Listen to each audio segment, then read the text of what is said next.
1984, capítulo 6. Winston escrevia no diário. Faz 3 anos, era uma noite escura numa ruela sem luz perto de uma grande estação ferroviária. Ela estava parada perto de uma porta sob um lampião que mal iluminava o lugar. Tinha rosto jovem com pintura espessa. Foi realmente a pintura que me chamou a atenção, pois era branca como uma máscara e os lábios muito vermelhos, brilhantes. As mulheres do partido nunca se pintam. Não havia ninguém mais na rua, nem teletela. Ela disse $2 e eu... Por um minuto ficou difícil continuar. Fechou os olhos e apertou os dedos, tentando afastar a visão que insistia em voltar. Tinha uma tentação quase indomável de berrar um bando de palavras indecentes a pleno pulmão, ou bater a cabeça na parede, dar um pontapé na mesa ou atirar o tinteiro pela janela. Fazer algo violento, doloroso ou ruidoso que pudesse apagar a lembrança que lhe atormentava. Nosso pior inimigo, refletiu, é o sistema nervoso. A qualquer momento, a tensão que há dentro da gente pode se traduzir num sintoma visível. Pensou num homem com quem cruzara na rua havia algumas semanas. Um sujeito de aspecto comum, membro do partido de 35 ou 40 anos, alto e magro, levando uma pasta. Estavam a apenas alguns metros de distância quando o lado esquerdo do rosto do homem se contorceu subitamente num espasmo. Tornou a acontecer quando cruzaram. Era apenas um tremor, um arrepio, rápido como o clique do obturador de uma máquina fotográfica, mas evidentemente habitual. Lembrou-se de ter pensado na ocasião, esse pobre diabo está danado. O mais aterrorizante era o ato talvez ser inconsciente. O pior de todos os perigos era falar dormindo. Não havia meio de se proteger contra aquilo. Ele suspirou e continuou escrevendo.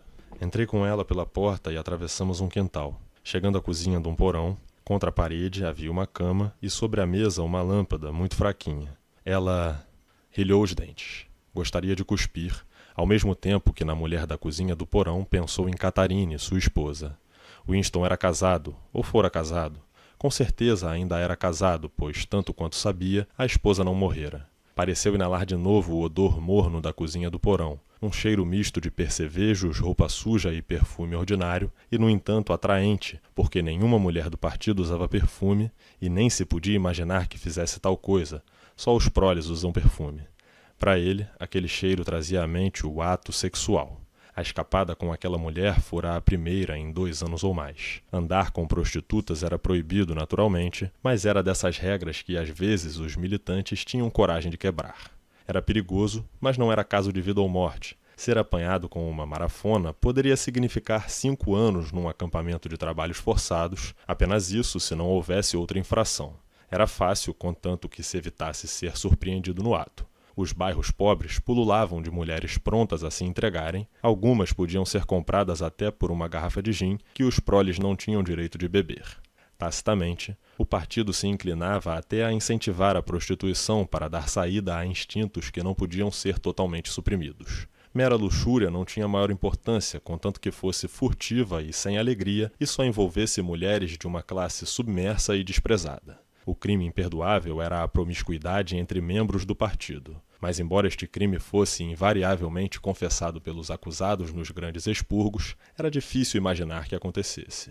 O objetivo do partido não era simplesmente impedir que homens e mulheres criassem lealdades difíceis de controlar. Seu propósito real não declarado era roubar todo o prazer ao ato sexual. Não tanto o amor como o erotismo era o inimigo, tanto dentro como fora do casamento. Todos os casamentos entre membros do partido tinham que ser aprovados por um comitê nomeado para esse fim e, embora o princípio jamais fosse claramente declarado, a permissão era sempre recusada se o casal desse a impressão de haver qualquer atração física.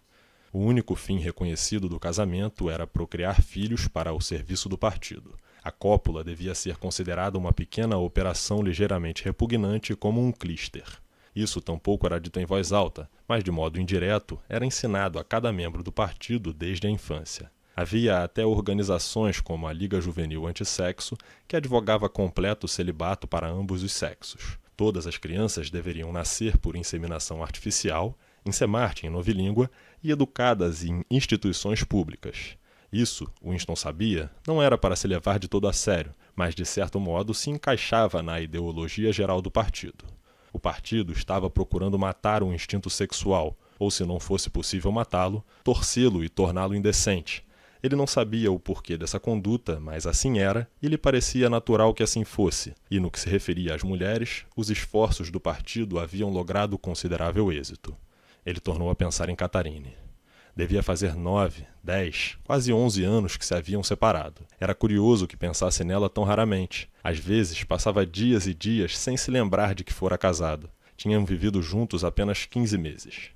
O partido não permitia o divórcio, mas até incentivava a separação quando não havia filhos. Catarine era uma moça alta, de cabelos claros, muito ereta, de esplêndidos movimentos. Tinha rosto ousado, aquilino, que se poderia chamar nobre até se descobrir não haver praticamente nada por trás dele. Logo no começo da vida conjugal, descobrira que Catarine possuía, sem exceção, a mente mais estúpida, vulgar e vazia que já conhecera. Embora fosse talvez por conhecê-la mais intimamente que a maioria das pessoas. Não tinha na cabeça um pensamento que não fosse uma palavra de ordem e não havia imbecilidade absolutamente nenhuma que ela não engolisse se o partido a impingisse. Dera-lhe para uso interno o apelido de banda sonora humana.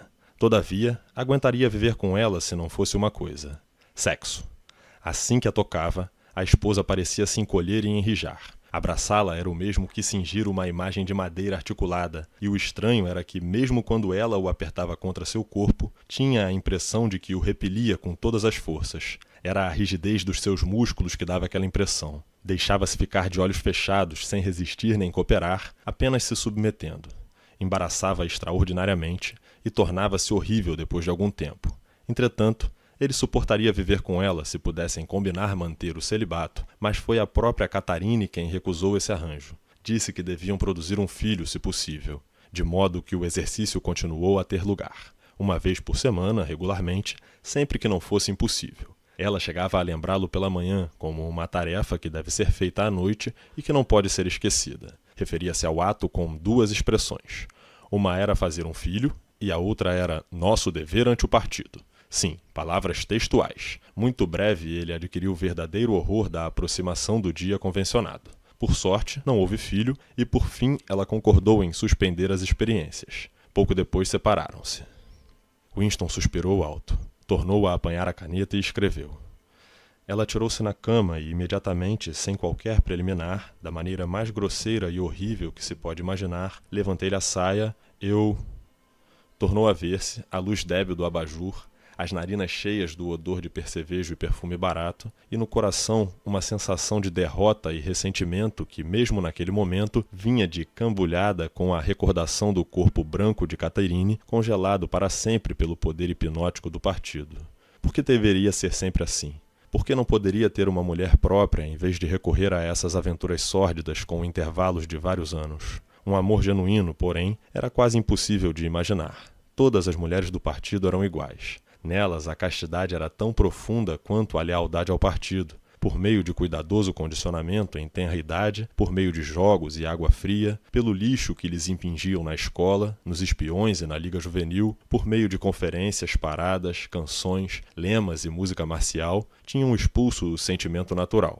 A razão dizia-lhe que devia haver exceções, mas no fundo do coração não acreditava nisso. Eram todas inexpugnáveis como desejava o partido. E o que ele queria, mais do que ser amado, era deitar abaixo aquela muralha de virtude, mesmo que fosse apenas uma vez na vida inteira. Executado com êxito, o ato sexual era rebelião. O desejo era crime-ideia. Despertar o instinto de Catarine, se o tivesse conseguido, seria como seduzi-la, embora fosse sua esposa. Mas era preciso escrever o resto da história, e ele escreveu. Levantei o abajur, quando a vi sob a luz. Depois da treva, a luzinha fraca do candeeiro de querosene que parecera muito clara. Pela primeira vez, pôde ver a mulher direito. Dera um passo para ela e se detivera, cheio de luxúria e terror. Tinha a dolorosa consciência do risco que corria entrando ali. Era perfeitamente possível que as patrulhas o apanhassem na saída, podiam até estar esperando na porta naquele momento.